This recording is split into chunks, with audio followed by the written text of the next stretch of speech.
whisky, tequila, amer, kawa-kawa. Oh, gue jadi nyebut merek. Banyak yang bilang kalau minuman alkohol itu ibarat pisau bermata dua. Di satu sisi, alkohol bisa jadi teman baik yang bikin lo lebih rileks dan mudah bergaul. Di sisi lain, alkohol bisa jadi musuh yang merusak kesehatan dan kehidupan sosial kita.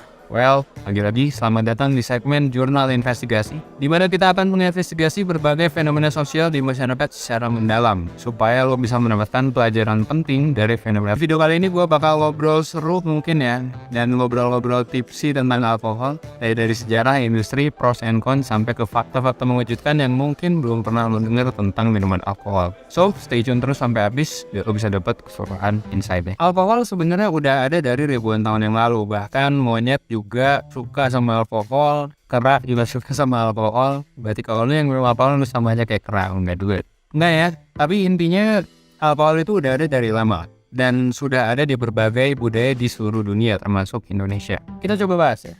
Jadi di zaman dulu, di zaman orang Mesir kuno, orang-orang tuh udah minum bir yang terbuat dari gandum dan air. Bahkan di beberapa peradaban, minum alkohol itu jadi simbol kemakmuran dan kebahagiaan. Seiring perkembangan zaman, di abad ke-19, orang Eropa dan Amerika Serikat itu sering banget minum alkohol dalam jumlah yang sangat besar. Nah, sayangnya, kebiasaan ini akhirnya bikin banyak masalah sosial dan kesehatan. Ya jelas lah, alkohol kan jahat tapi enak. Ya, mulai dari masalah kekerasan, itu karena lu jadi nggak sadar, lu jadi hilang kontrol ke istri lu atau ke suami lu gitu ya, atau ke anak lu bahkan. Terus bikin gangguan emosional, penyakit hati gitu ya, sampai ke masalah kemiskinan. Itu karena ya adiksi alkohol. Bahkan di beberapa kasus, orang itu dan sayangnya memang ya orang-orang miskin gitu ya, sering banget ngabisin uangnya demi bukan hanya minum alkohol tapi juga berjudi. Sudah sepaket gitu ya, sepertinya kita melihat dan juga merokok juga. Sudah sangat ini ya, stereotyping gitu. Dan sejak saat itu, sejak abad ke-19 tersebut, banyak negara yang akhirnya mulai mengatur produksi, distribusi, dan konsumsi minuman alkohol. Makanya kalau lu lihat filmnya Peaky Blinders, Tommy Shelby juga kan, ya sebenarnya dilarang sih alkohol gitu ya, ada peraturannya gitu, nggak dijual secara bebas. Ya, bahkan Amerika Serikat di tahun 1920 juga melarang total minuman alkohol. Tapi larangan alkohol ini ternyata tidak bikin orang berhenti minum. Ya sama aja kayak narkoba, sama aja kayak benda-benda lain. Ketika ada demand ya biasanya akan ada supply gitu ya. Minuman alkohol ini sudah jadi budaya yang melekat di banyak negara. Contohnya di Italia gitu. Minum anggur itu adalah bagian dari budaya makan malam yang santai dan enak. Di Jepang minum sake ya jadi tradisi upacara dan perayaan. Kalau balik kerja juga di Jepang ya minum sake gitu ya. Bahkan di Indonesia minuman arak itu jadi budaya di beberapa daerah gitu ya. Amer juga ngetren banget gitu ya beberapa tahun kebelakang di anak muda. Namun seiring berjalannya waktu ya minuman alkohol sudah lebih dari sekedar budaya. Alkohol sudah beralih jadi industri dan dikomersialisasikan. Banyak produsen yang akhirnya pakai bahan-bahan kimia, pewarna buatan untuk meningkatin rasa dan tampilan minuman. Belum lagi yang oplosan. Akhirnya minuman alkohol modern sekarang berisi banyak bahan kimia berbahaya yang bisa merusak kesehatan kita. Bahkan kalau dari beberapa statistik, katanya sih di Indonesia berapa puluh persen tuh minuman kagak jelas gitu ya, bukan minuman ori.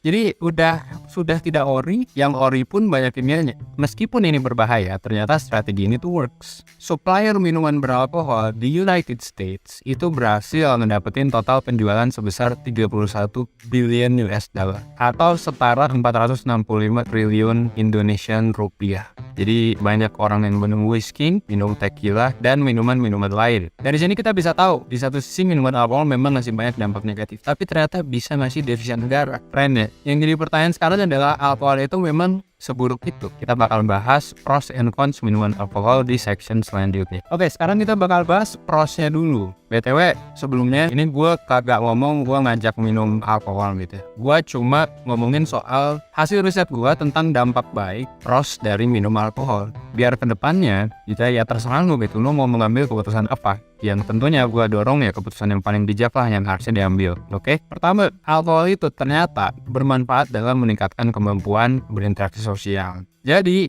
banyak orang yang gugup, banyak orang yang tegang, ternyata kalau minum alkohol dalam batas tertentu itu bisa bikin kita lebih rileks dan percaya diri dalam situasi sosial. Bahkan, beberapa orang itu bisa mengurangi rasa anxiety. Itu artinya ngobrol sama orang lain. Dan ini benar gitu ya, terbukti efek ini bisa mengurangi kecemasan kita ketika kita mau melakukan sesuatu. Biasanya sih ngobrol. Yang kedua, alkohol juga bisa ningkatin status sosial gitu. Apalagi kalau lo paham dengan berbagai macam tipe-tipe alkohol, terutama di minuman yang cukup eksklusif. Ketika lo bisa mesen beberapa hal tertentu dan lo bisa tasting beberapa hal tertentu, ini bikin lo jadi eksklusif dan high class. Kemungkinan besar orang-orang bakal melihat lo sebagai orang ya, pria yang punya selera gitu ya, yang punya selera tinggi dan klasik. Bukan cuma pria sih, perempuan juga. Konsep ini sebenarnya mirip kayak kalau lo punya ya hobi di bidang tertentu kayak mobil mewah atau apapun, terus lo tunjukin mobil itu ke orang lain ya, lo mungkin bakal dianggap lebih OP. Yang ketiga, ini penelitian menarik. Ada satu penelitian dilakuin ke 40 orang laki-laki di Amerika. 40 orang ini dibagi jadi 2 kelompok gitu ya, untuk kerjain soal, untuk ngukur seberapa kreatif mereka. Yang satu minum vodka dulu, yang kedua nggak minum apa-apa. Hasilnya, lu bisa tebak ya, kelompok 1 lebih tinggi daripada kelompok 2 hasilnya. Dan orang mabuk ini bisa ngerjain soal dengan lebih cepat. Apakah sebelum ujian harus mabuk? Nggak ya, bercanda guys. Tapi dari sini kita bisa menyimpulkan bahwa orang mabuk itu lebih baik dalam hal creative problem solving. Itu ngomongin prosnya. Sekarang kita bahas poin consnya. Konsep udah banyak banget lah. Bahkan kalau menurut gua, kalau lu bisa mengurangi alkohol atau berhenti sepenuhnya, dengan berhenti dah. Pertama, alkohol ningkatin resiko kecelakaan. Ya udah jelas. Kita udah sering lah lihat banyak kecelakaan yang terjadi karena orang mabuk gitu ya. Bahkan mungkin kekerasan juga yang terjadi di jalan. Makanya ini jadi rentan ngalamin kecelakaan. Kedua, memperburuk kesehatan fisik. Ini udah jelas lah, nggak perlu gue jelasin. Sakit hati, kanker, bahkan bisa memperpendek umur lo sampai sekian persen. Yang ketiga, udah jelas merusak hubungan sosial. Gitu ya. Memang sih bikin rileks, tapi ketika berlebihan, lu bisa jadi agresif, lu bisa kehilangan kontrol diri, bahkan KDRT. Keempat, menyebabkan kecanduan. Kalau misalnya di istilah medis ada yang namanya alcohol use disorder. Ini artinya orang tuh bisa aja mengalami gangguan kecanduan dalam alkohol. Ini ada gangguannya gitu. Dan orang yang udah kecanduan, udah ada gangguan, bakalan sulit untuk mengurangi konsumsinya. Jadi ya ngabisin banyak duit, terus juga ada kesehatan fisik, mental, dan sosial. Ya udah, akhirnya jadi fuck up hidupnya. Dan selain 4 poin tadi, alkohol juga menciptakan sebuah hal yang sangat membagongkan menurutku, yaitu adalah paradoks. Nah, ini gue bakal cerita lebih lanjut ya. Paradoks minuman alkohol ini bisa jadi terjadi di orang yang aktif dan rutin minum. Jadi gini, ketika lu pertama kali minum minuman alkohol, rasanya pasti nggak enak, ya kan? Karena kayak alkohol, lu kayak minum obat luka gitu. Tapi lama-kelamaan, lu bakal ngerasain enaknya minuman itu, dan lu juga bakal ngerasain dampak positifnya. Yang tadi ya, relax, happy, nggak anxious. Mungkin awalnya lu minum ketika lagi nongkrong doang, tapi seiring berjalannya waktu, konsumsi alkohol bisa berubah jadi konsumsi rutin. Setiap hari minum, malam minum, lagi gawe minum, susah konsentrasi minum, susah mikir minum, susah tidur minum, dan seterusnya. Sampai kalau ngapa-ngapain lu harus minum. Ketika kondisinya udah kecanduan kayak gini, mungkin lu berpikir kalau alkohol itu bisa ngebantu. Seakan-akan kayak ya, lu nggak ngerasain dampak negatifnya. Tapi percayalah, lu nanti mengalami yang namanya paradoks gitu. Jadi jahat tapi enak gitu ya kesannya. In the long term, ada seorang neuroscientist ya, Andrew Huberman, yang meneliti dampak minuman alkohol ke otak kita. Kalau udah lama, ini bakal ngubah standar normal. Pertama, lu jadi stres kalau misalnya lu nggak minum. Kedua, lu bisa jadi sedih, penurunan mood, penurunan kesejahteraan, well-being gitu ya kalau nggak minum. Mental health lu jadi kurang gitu ya. Yang ketiga, lu jadi pengen lebih banyak minum, karena itu satu-satunya cara biar lu bisa merasa berfungsi. Jadi ketika lu mikir bahwa alkohol ini bisa membantu lu dan sebagainya, justru itu nggak sebenarnya benar. Justru itu adalah ketika standar normal di otak lu itu berubah dan menurun. Dan ini bisa ngaruh ke kesehatan lu sih. Well, tapi lagi-lagi gua nggak mau melabeli sepenuhnya buruk. Cuman gua tahu ya ini buruk sih. Ya tergantung kepercayaan lu lah pada akhirnya. Karena beberapa riset juga ya bilang kalau dalam konteks tertentu, apalagi ya buat kepentingan medis juga kan, ya bisa aja jadi baik gitu ya, tergantung konteks. Tapi lagi-lagi gue sih sangat mendorong lo untuk mempertimbangkan berhenti, apalagi kalau udah ngerugiin diri lo dan orang lain. Terakhir gue mau cerita dikit tentang salah satu penulis favorit gue. Gue udah baca tulisan-tulis ini dari sebelum dia nulis buku yang warna oranye ini, The Subtle Art of Not Giving a Fuck. Penulisnya namanya adalah Mark Manson.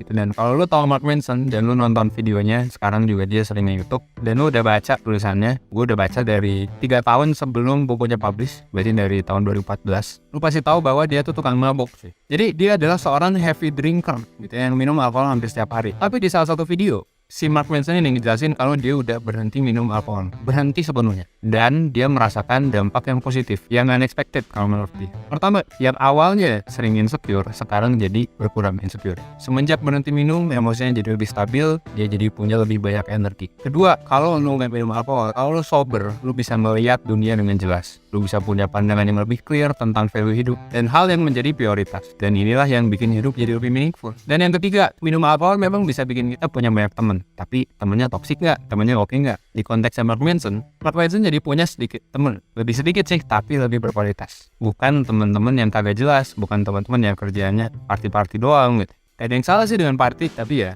kalau gitu-gitu doang lah, bete juga nggak sih? Terus hobinya juga udah berubah dari minum-minum jadi lebih suka diam di rumah, tapi jadi lebih bisa reflect sama kehidupannya. Dan yang kelima, katanya sih mengurangi alkohol bikin dia jadi punya better sex. Artinya hubungan seksnya lebih oke. Ya lu bisa lihat lah riset-riset tentang hubungan dari alkohol dan hubungan seks. Kayaknya sih bisa jadi bakal lebih nikmat ya. Oke, gimana menurut lo? Apakah lo punya pendapat lain? Apakah lo seorang peminum? Apakah lo seorang pemabuk? Silahkan sampaikan pendapat lo di kolom komentar. At the end of the day, hidup adalah tentang pilihan. Well, gue gak bisa memengaruhi pilihan lo sebegitunya. Gue gak bisa memaksa lo untuk melakukan apapun di luar kehendak lo, termasuk meminum minuman alkohol, karena itu legal untuk usia di atas 18 atau 21 ya kalau di Indonesia. Gue gak tahu, tapi sadar sama resiko, how to manage the risk.